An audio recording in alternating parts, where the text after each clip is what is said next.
yang didukung juru kampanye. Bahwa dari sisi hukum positif mengenai pemilu saat ini, pola komunikasi pemasaran juru kampanye yang melekatkan citra dirinya kepada kandidat atau pasangan calon tertentu bukanlah tindakan yang melanggar hukum.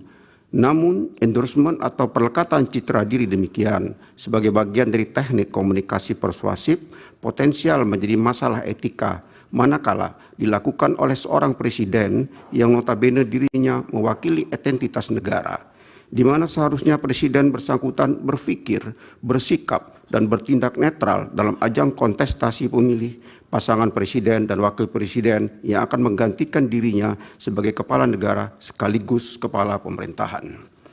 Bahwa kedudukan presiden di Indonesia sendiri menurut Mahkamah memang dilematis antara posisinya sebagai kepala eksekutif atau pemerintahan hasil pemilihan umum, sebagai kepala negara simbol kedaulatan negara, sebagai kader dari partai politik yang mengusungnya dalam pemilihan umum, sekaligus sebagai warga negara Indonesia yang secara asasi mempunyai hak berpolitik antara lain mewujud dalam bentuk mendukung atau tidak mendukung calon atau kandidat tertentu. Bahwa menurut Mahkamah mutlak diperlukan kerelaan presiden petahana untuk menahan atau membatasi diri dari penampilan di muka umum yang dapat diasosiasikan atau dipersepsikan oleh masyarakat sebagai dukungan yang bagi yang salah satu kandidat atau pasangan calon dalam pemilu.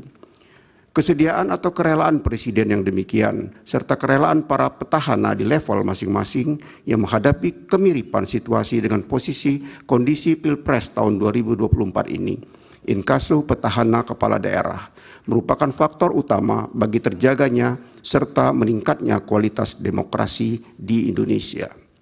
Bahwa namun kerelaan adalah wilayah moralitas, etis, ataupun fatsun, sehingga posisi yang berlawanan dengannya, yaitu ketidakrelaan, tentunya tidak dapat dikenai sanksi hukum kecuali apabila wilayah kerelaan demikian telah berlebih dahulu dikonstruksikan sebagai norma hukum larangan oleh pembentuk undang-undang. Bahwa berdasarkan fakta hukum serta indikasi yang terungkap dalam persidangan sebagaimana diuraikan di atas, Mahkamah tidak menemukan landasan hukum untuk dilakukannya tindakan terkait dengan ketidaknetralan presiden yang mengakibatkan keuntungan bagi pihak terkait.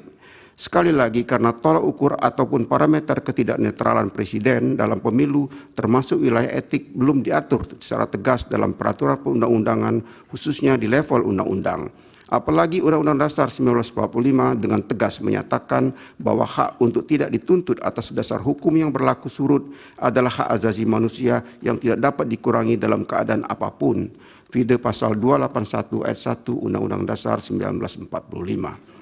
Bahwa terlepas dari anutan asas legalitas demikian, Mahkamah menegaskan perlu perubahan paradigma mengenai netralitas kekuasaan eksekutif demi mewujudkan pemilihan umum yang jujur dan adil sebagaimana amanat pasal 22E ayat 1 Undang-Undang Dasar 1945, pasal 22E ayat 1 AKUO dengan tegas menyatakan bahwa pemilu dilaksanakan berdasarkan azas langsung, umum, bebas, rahasia, jujur, dan adil. Tentunya perubahan paradigma demikian harus dilakukan melalui perubahan atas undang-undang mengenai kepemiluan, sebagaimana telah tersinggung dalam pertimbangan hukum sebelumnya, termasuk dalam hal ini berkenaan dengan pemilu yang memenuhi azas jujur dan adil. Bahwa setelah Mahkamah mencermati fakta hukum mengenai latar belakang program Bansos yang merupakan dalam persidangan terutama dari dalil permohonan, pemohon serta keterangan menteri-menteri yang dipanggil Mahkamah, Mahkamah menemukan indikasi ketiadaan antisipasi presiden dan dampak kunjungan dan pembagian Bansos terhadap fairness pemilu presiden dan wakil presiden tahun 2024. Setidaknya, dari keterangan lisan 4 menteri dalam persidangan, Mahkamah tidak mendapatkan keyakinan akan bukti adanya maksud atau intensi dari presiden terkait dengan penyaluran bansos yang dilakukan oleh presiden dengan tujuan untuk menguntungkan pasangan calon presiden dan wakil presiden nomor urut 2. Oleh karena itu, menurut Mahkamah, tindakan presiden belum dapat dikategorikan sebagai pelanggaran terhadap hukum positif. Terlebih, dalam persidangan Mahkamah tidak menemukan bukti-bukti yang meyakinkan Mahkamah adanya korelasi dan hubungan kausalitas antara penyaluran bansos dengan pilihan pemilih.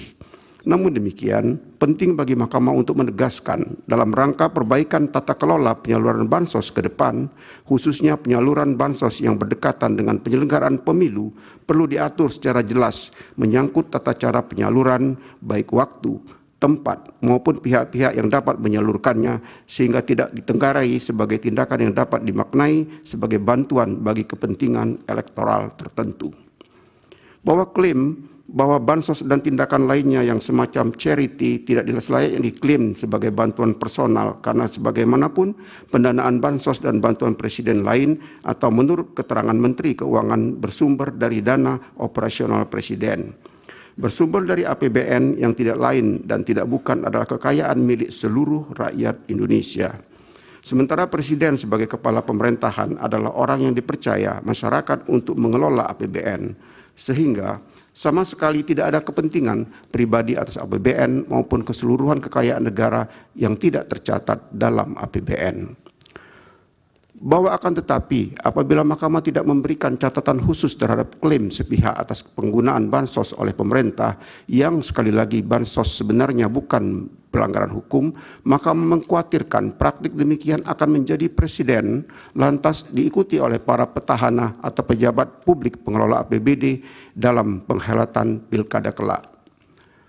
Bahwa pemberian dukungan dari seseorang kepada keluarganya inkasu dukungan politik adalah hak konstitusional yang dilindungi oleh setidaknya pasal 28E ayat 2 Undang-Undang Dasar 1945. Akan tetapi, hak tersebut termasuk hak asasi manusia yang dikurangi dengan undang-undang.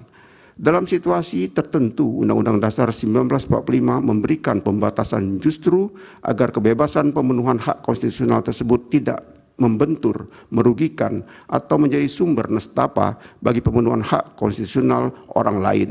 PD pasal 28J ayat 1 dan ayat 2 Undang-Undang Dasar 1945.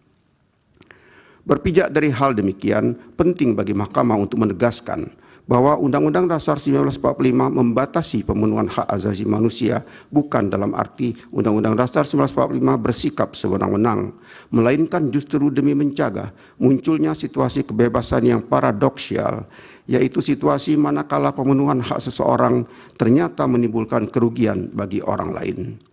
Bahwa berdasarkan pertimbangan tersebut, Mahkamah berpendapat bahwa pembentukan norma yang mengatur pembatasan-pembatasan atas penggunaan dan atau pengkaitan antara program pemerintah atau negara dengan kepentingan pribadi, terutama dalam kaitannya dengan kontestasi pemilu maupun kepentingan elektoral lainnya, merupakan kewenangan dari pembentuk undang-undang VD antara lain pasal 20 ayat 1 dan ayat 2 Undang-Undang Dasar 1945 yang norma hukum demikian perlu segera dibentuk sebelum pelaksanaan pemilu berikutnya termasuk pemilihan kepala daerah. Bahwa di sisi lain sebagai bentuk antisipasi serta sinergitas antara lembaga negara terutama dengan lembaga negara pembentuk undang-undang yang sama-sama berkewajiban menjaga kualitas sistem demokrasi serta didorong oleh kewajiban khusus Mahkamah menegakkan keadilan konstitusional, maka dalam rangka perbaikan ke depan, manakala perangkat atau norma hukum demikian belum terbentuk sehingga perhelatan pemilu berikutnya, Mahkamah berkewajiban mengambil peran konstitusional untuk secara hukum menyiapkan diri, memeriksa, mengadili, serta memutus pendakwaan atau pemanfaatan pemerintah atau negara demikian sebagai bagian dari kategori pelanggaran pemilu. Bahwa berdasarkan uraian pertimbangan hukum tersebut di atas, dalil pemohon terkait dengan adanya bansos yang berkolerasi dengan perolehan suara salah satu pasangan calon presiden dan wakil presiden tidak terbukti sehingga tidak beralasan menurut hukum. Menimbang bahwa selanjutnya pemohon mendalilkan telah terjadi pengangkatan pejabat kepala daerah yang masif sebagai implementasi